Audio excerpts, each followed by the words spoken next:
പെട്ടെന്ന് കോടീശ്വരനാ ഒരേ ഒരു വഴിയുള്ളൂ. കോടീശ്വരനോ അല്ലെങ്കിൽ നമ്മള് ലക്ഷപ്രഭുവൊക്കെ ആവാനേ ഒരേ ഒരു വഴിയുള്ളൂ, ലോട്ടറി എടുക്കുക. അപ്പൊ ഇന്ന് നമ്മൾ പോണത് ലോട്ടറി എടുക്കാനാണ്. അലനല്ലൂര് ഏതെങ്കിലും ഒരു ലോട്ടറി കടയിൽ കയറിയിട്ട് ലോട്ടറി എടുക്കുക. അല്ല പണിയേ? ഓക്കെ അല്ലേ?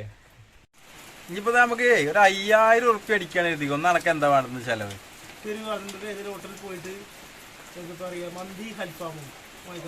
ഓക്കെ അല്ലേ? എന്നാ അത് നമ്മൾ ഫിക്സ് ആക്കി. 5000 അടിച്ചെന്ന് അനക്ക് മന്തി അൽഫാം. ഓക്കെ, നമ്മളെ ബാലേട്ടം നമ്മൾ അലനല്ലൂരിന്റെ ഫേമസ് ലോട്ടറി കടയാണ്. ലോട്ടറി ജയിച്ച കോടീശ്വരനാണ് ആള്. കേരള സർക്കാരിന്റെ ഒരു അല്ല ചേട്ടാ, അന്ന് നമുക്ക് അടിക്കുമോ നിങ്ങൾ പറയും? ആ ശരി എന്നാ. അപ്പൊ നമ്മള് വൈകുന്നേരത്ത് മീറ്റ് ചെയ്യും. ഒരു ലൈക്ക് അടിച്ച് ആ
വന്നിട്ട് മൂഞ്ചിരിക്കാണ്. ഒന്നും കിട്ടിയില്ല. 15 ടിക്കറ്റ് നമ്മളത് പൊട്ടി കൊട്ടയിലായിക്കാണ്. അപ്പൊ നമ്മള് ഇന്നത്തെ ലോട്ടറി അടിച്ചില്ല. നമ്മള് 15 ലോട്ടറി എടുത്തിട്ട് ഒന്നും അടിച്ചില്ല. അപ്പൊ അതിന്റെ ദുഃഖാചരണത്തിൽ ഞങ്ങൾ ഓരോ ചായയും ഓരോ കേക്കും തിന്നോണ്ടിരിക്കുകയാണ്. പിന്നെ എല്ലാരും ഈ വീഡിയോ കണ്ടിട്ട് ഇഷ്ടമാവുകയാണെങ്കിൽ ലൈക്ക് അടിക്കണം. പിന്നെ പരമാവധി സുഹൃത്തുക്കൾക്കൊക്കെ ഷെയർ ചെയ്യുക, സബ്സ്ക്രൈബ് ചെയ്യുക. പിന്നെ കമന്റ് ബോക്സിൽ എന്തെങ്കിലുമൊക്കെ എഴുതിയിടുക, നിങ്ങളുടെ അഭിപ്രായങ്ങൾ എഴുതിയിടുക. ഓക്കെ, ശരി, താങ്ക് യു.